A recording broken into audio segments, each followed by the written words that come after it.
Good morning everyone. मैं अनिल नायक महावीर देवी Tapadia girls college के YouTube channel में आपको बहुत बहुत स्वागत करता हूँ। आज का हमारा जो टॉपिक है वो है उत्पत्ति ह्रास नियम की आधुनिक व्याख्या या परिवर्तनशील अनुपातों का नियम। तो आज हमारा टॉपिक यही रहेगा। हम बात करते हैं परिवर्तनशील अनुपातों के नियम के बारे में।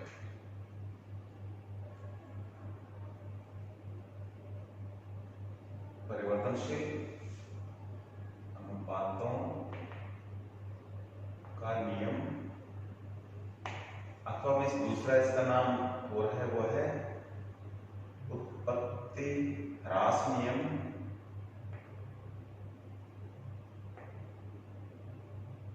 की आधुनिक व्याख्या।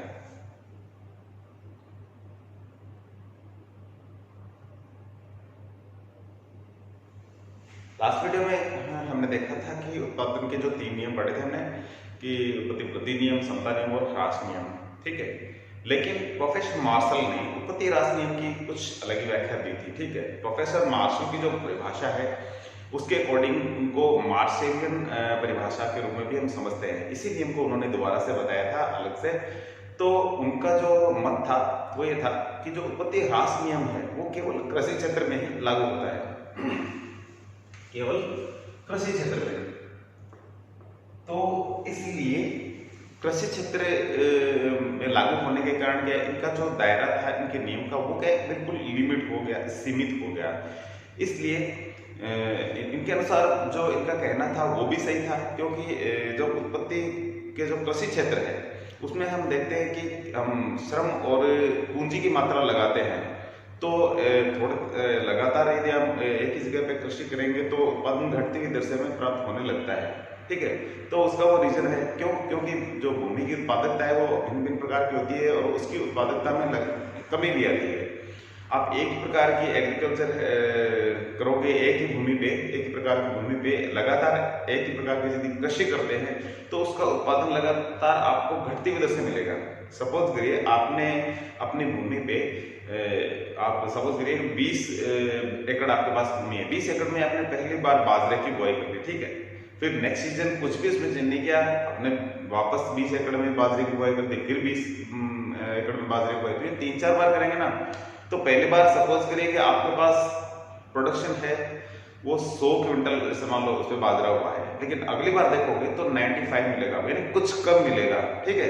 अगली बार देखोगे तो 95 से भी कम मिलेगा, अगली बार और देखोगे तो उससे भी कम मिलेगा। ये इनका कहना था। तो नियम तो यही है, ठीक है। तो इनका जो मत था वो था कृषि से संबंधित।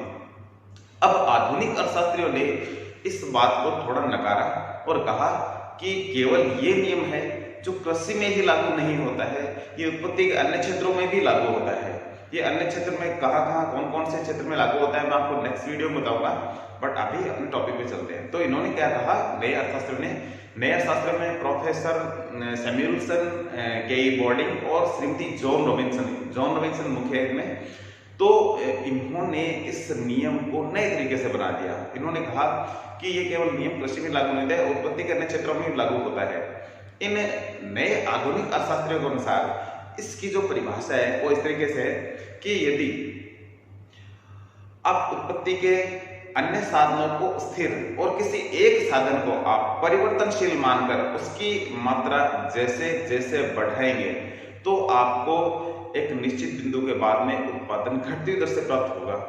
आरंभ में ये बढ़ता हुआ हो सकता है, लेकिन एक निश्चित बिंदु के बाद में ये घटता ही जाएगा और कंटिन्यू यदि आप जो वेरिएबल साधन की मात्रा इसी तरीके से बढ़ाते रहे तो एक निश्चित बिंदु के बाद में ये प्रोडक्शन जीरो भी हो जाएगा, यानी घटते घटते कहां पहुंच जाएगा, जीरो पे आ जाएगा। जीरो के बाद में माइनस में भी चला जाएगा। तो ऐसी कंडीशन इन्होंने बताई है। तो इनका नियम इसी तरीके से है। तो इनके नियम को हम एक तालिका के द्वारा समझते हैं और तालिका के द्वारा आप अच्छे से इसको क्लियर से समझ पाओगे। तो मैं एक तालिका बनाता हूं। इनका नियम है वो पहली बार आधुनिक अर्थशास्त्रियों में श्रीमती जॉन रॉबिन्सन और सैमुएल्सन है, जिन्होंने इस नियम को अच्छे से दोबारा से नई डेफिनेशन दी इसकी। और इनके अनुसार केवल एक साधन की मात्रा में, जो उत्पत्ति का जो वेरिएबल साधन है, केवल एक साधन की मात्रा में परिवर्तन करना होता है, और अन्य जो साधन है उनको क्या मानना है, उनको मानना है स्थिर। ठीक है, तो इस तरीके से हम साधन लिख लेते हैं। साधन फैक्टर हो गया ये, तो फैक्टर हम लेबर लिख लेते हैं। ठीक है, तो यहाँ मैं लिख लेता हूँ श्रम। ठीक है, मैंने यहाँ लेबर का ले लिया है। अब हम प्रोडक्शन की बात करेंगे, वो है एमपी। एमपी से ही पता चलता है कि क्या कंडीशन आ रही है, कि उत्पादन घटता मिल रहा है या बढ़ता मिल रहा है। टोटल प्रोडक्शन तो बढ़ती दर से मिलेगा स्टार्टिंग से। तो जो ये सारी बातें थी कि उत्पादन अपने को घटती दर से मिलता है, तो वो एमपी होता है, यानी सीमांत उत्पादन, मार्जिनल प्रोडक्शन है। टीपी टोटल प्रोडक्शन है, और एपी एवरेज प्रोडक्शन है, यानी औसत उत्पादन, कुल उत्पादन और सीमांत उत्पादन। इस तरीके से इनको हम समझते हैं। यहां हम करेंगे स्टेज, यानी अवस्थाएं। ठीक है, तो उत्पादन के नियमों की, इसमें जब उत्पत्ति ह्रास नियम की बात करते हैं तो इसकी 3 अवस्थाएं हम देखने को मिलेगी हमें, तो उनके बारे में भी आगे डिस्कस करेंगे। तो सबसे पहले मैं आपको दिखाता हूं कि आपको श्रम की मात्रा लेनी है यहाँ 1 2 3 4 5 6 7 और 8। हम 8 इकाइयां लेते हैं लेबर की।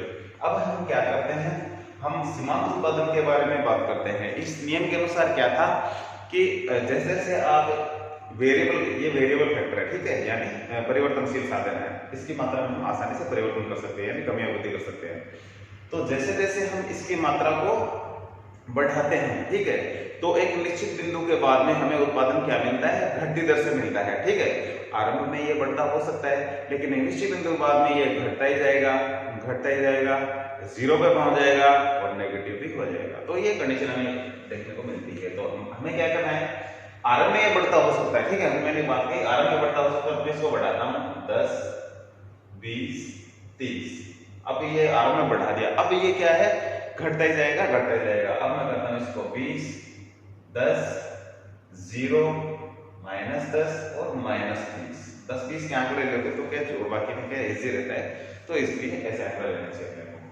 अब टोटल प्रोडक्शन आप जानते हो, लास्ट वीडियो में आप देखा होगा कि मैंने मार्जिन से कैसे टोटल बनाया था। 10 का यहाँ 10 लिखेंगे, 10 और ये 20, यानी इन सब का टोटल यहाँ लिखते जाएंगे, पीछे वाली इकाइयों को जोड़ देंगे। 30 और 30 हो जाएंगे 60, 60 20 हो जाएंगे 80, 80 और 10 हो जाएंगे 90, 90 0 90, 90 में से 10 घटाएंगे तो 80, 80 में से 20 घटाएंगे तो आ जाएगा 60। तो इस तरीके से आप देख सकते हो कि ये इस तरीके से टोटल प्रोडक्शन है। तो टोटल प्रोडक्शन के में भी क्या क्या चेंज हो रहा है हम ये आगे देखेंगे। सबसे पहले हम आगे का अपने टॉपिक स्टार्ट कर रहे हैं दोबारा से, ये है एवरेज प्रोडक्शन का। अब देखोगे एवरेज प्रोडक्शन कैसे आएगा, तो एवरेज प्रोडक्शन किस तरीके से आएगा, इसका एक फॉर्मूला होता है। क्या होता है, average production is equal TP upon quantity.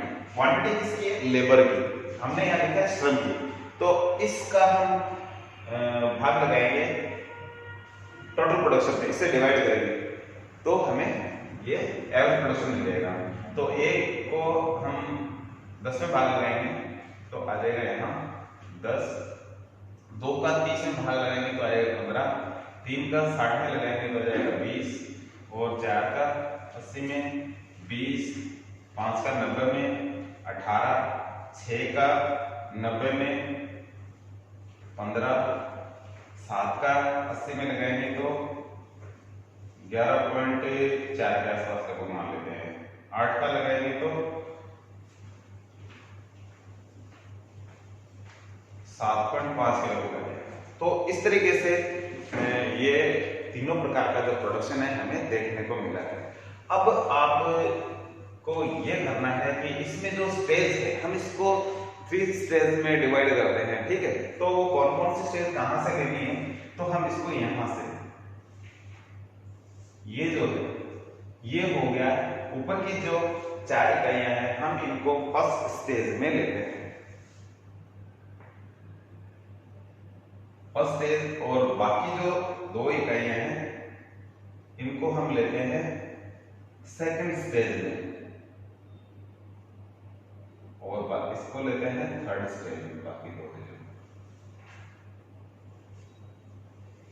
First stage में हमने इसमें हम 3 भी ले सकते हैं, और 4 को हमने ले लिया है। इसमें क्या है कि ये दोनों एक जैसे आंकड़े इसलिए ले सकते हैं इनको, और लगातार इसका बढ़ने का क्रम अपने को देखने को मिल रहा है इसलिए, ठीक है। और टोटल प्रोडक्शन ये क्या लगातार बढ़ता है तेजी से इसलिए। तो आप यदि आप 3 आंकड़े लेते हो तो 3 में क्या क्या हो रहा है वो आप डिस्क्राइब करोगे, बाकी 4 लेना चाहिए, ठीक है, क्योंकि इसमें एक क्लियर चीज हो जाती है एवरेज प्रोडक्शन। तो हमें इसमें 4 इकाई लेनी है, नीचे वाले में 2, फिर 2। अब हमें क्या करना है, इस टेबल को डिस्क्राइब करना है विद डायग्राम के साथ, ठीक है। तो सबसे पहले इस टेबल को डिस्क्राइब करते हैं कि इस टेबल के बारे में कैसे लिखोगे, फर्स्ट स्टेज, सेकंड स्टेज और थर्ड स्टेज के बारे में। तो हम सबसे पहले क्या करेंगे, स्टेज के बारे में लिखते हैं। फर्स्ट स्टेज में क्या हो रहा है मैं आपको बता रहा हूं अभी। फर्स्ट स्टेज, सेकंड स्टेज और थर्ड स्टेज मैं लिख देता हूं पहले।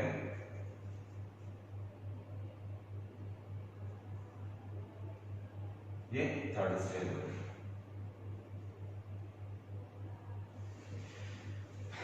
तो फर्स्ट स्टेज में क्या है, इधर देखते हैं। फर्स्ट स्टेज में हम कहेंगे कि 1 से 4 इकाइयों को हमने फर्स्ट स्टेज में सम्मिलित किया है। इस स्टेज में आप देखते हैं कि मार्जिनल प्रोडक्शन है बढ़ते हुए अपने अधिकतम पर पहुंच जाता है और बाद में गिरने की प्रवृत्ति रखता है, ठीक है। तो हम इसे कहेंगे इस स्टेज में जो मार्जिनल प्रोडक्शन है वो अपने मैक्सिमम लेवल पे आ जाता है। टोटल प्रोडक्शन की बात करें तो ये तेजी से बढ़ता है, पहले 10 से 20 बढ़ा, फिर 30 बढ़ा, फिर 80, यहाँ से गिरना भी वापस यानी कमी भी हो जाती है, लेकिन फिर भी यहाँ तेजी देखने को मिलती है इसमें, ठीक है। तो इसमें हुआ टोटल प्रोडक्शन में कि यहाँ तेजी से बढ़ता हुआ है। एवरेज प्रोडक्शन भी अपने मैक्सिमम लेवल पे इसी स्टेज में आ जाता है। तो इस स्टेज को अधिकतम एवरेज प्रोडक्शन की कंडीशन कहेंगे, अधिकतम मार्जिनल प्रोडक्शन की कंडीशन कह सकते हैं, और तेजी से बढ़ते हुए टोटल प्रोडक्शन की कंडीशन भी इसको कह सकते हैं। तो इस स्टेज में ये कंडीशन हम बताएंगे, इसमें लिखेंगे फर्स्ट स्टेज में कि ये इसमें ये चीजें होती है। अब देखेंगे इसमें ऐसा क्यों होता है, ये तेजी से बढ़ रहा है, बहुत ये अपना प्रोडक्शन दे चुका होता है। तो इसमें क्या होता है, उत्पत्ति के जो वेरिएबल फैक्टर है उनका भी रोल होता है, साथ में जो नॉन वेरिएबल है यानी फिक्स जो फैक्टर होते हैं जिनको मानते हैं हम, तो उनका भी रोल होता है। उनको स्टार्टिंग में लगाओगे तो अच्छे से उनका यूज होगा, जिन अच्छे से यूज होने से इनका यानी ये तीनों प्रकार का जो प्रोडक्शन है वो अपने को बढ़ते हुए देखने को मिलता है। यानी सभी प्रकार के जो फैक्टर है उनका अच्छे से यूज होता है तो प्रोडक्शन हमें बढ़ता हुआ देखने को मिलता है।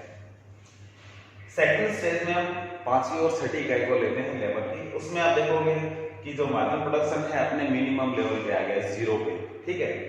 और आप सोचोगे कि मिनिमम लेवल तो नीचे भी है कि माइनस में मिनिमम होना चाहिए, लेकिन इसको 0 मानते हैं। क्यों?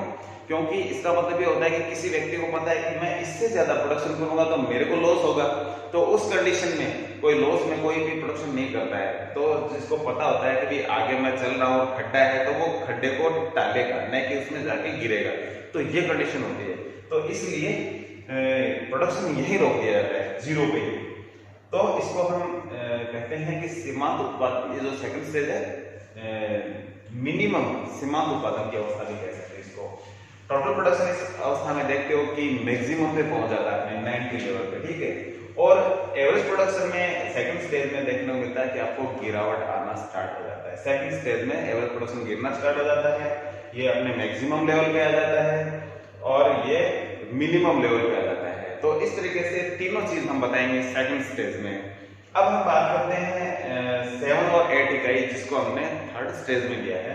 इसमें क्या आप देखते हो कि जो हमारा मार्जिनल प्रोडक्शन है वो नेगेटिव हो गया है। मार्जिनल प्रोडक्शन नेगेटिव होने से हमारा जो टोटल प्रोडक्शन है वो फिर गिरना स्टार्ट हो जाएगा, ठीक है। ये इसमें आपको डिक्रीज देखने को मिलेगी। अब आप देखोगे आगे एवरेज प्रोडक्शन का जो क्रम था, ठीक है, वो कांस्टेंट वैसे के वैसे ही लगातार नीचे की ओर गिरना जारी रह रहा है। तो हम इस जो थर्ड स्टेज है उसको हम क्या कहते हैं कि नेगेटिव मार्जिनल प्रोडक्शन की कंडीशन कह सकते हैं, घटते हुए टोटल प्रोडक्शन की कंडीशन कह सकते हैं, और घटते हुए एवरेज प्रोडक्शन की कंडीशन भी। इसको एवरेज प्रोडक्शन के घटना क्या पहले से जारी थे, इसको अपन छोड़ देते हैं, इसको दो नाम से कह सकते हैं कि ऋणात्मक यानी नेगेटिव मार्जिनल प्रोडक्शन की कंडीशन और घटते हुए कुल उत्पादन की कंडीशंस। ठीक है, तो ये इस तरीके से हम तीनों अवस्थाओं को डिटेल से बताएंगे। अब इसमें देखते हो कि आपकी इसका प्रोडक्शन ये फिर गिरना कैसे स्टार्ट हो जाता है, क्यों? क्योंकि जो उत्पत्ति के जो सारे साधन थे उनको स्टार्टिंग में 4 इकाई लगाई थी ना, तब तक अच्छे से यूज हो चुका था उनका, तो फिर इसके कारण क्या है, उनका प्रोडक्शन गिरना स्टार्ट हो जाता है। अब उनको और भी अच्छे से जब किसी चीज को यानी निचोड़ लिया जाता है, काम कर लिया जाता है, फिर उनसे काम करवाओगे तो नेगेटिव ही आएगा फिर प्रोडक्शन है जो। तो इस तरीके से देखते हैं कि ये तीनों कंडीशन हमें देखने को मिलती है। इसका डायग्राम मैं आपको अगले वीडियो में बताऊंगा, और ये नियम कृषि के अलावा किन किन क्षेत्रों में और लागू होता है इसका मैं नेक्स्ट वीडियो में बताऊंगा आपको। तो थैंक यू स्टूडेंट्स, अपने चैनल को लाइक कीजिए, सब्सक्राइब कीजिए एंड शेयर कीजिए। Thank you.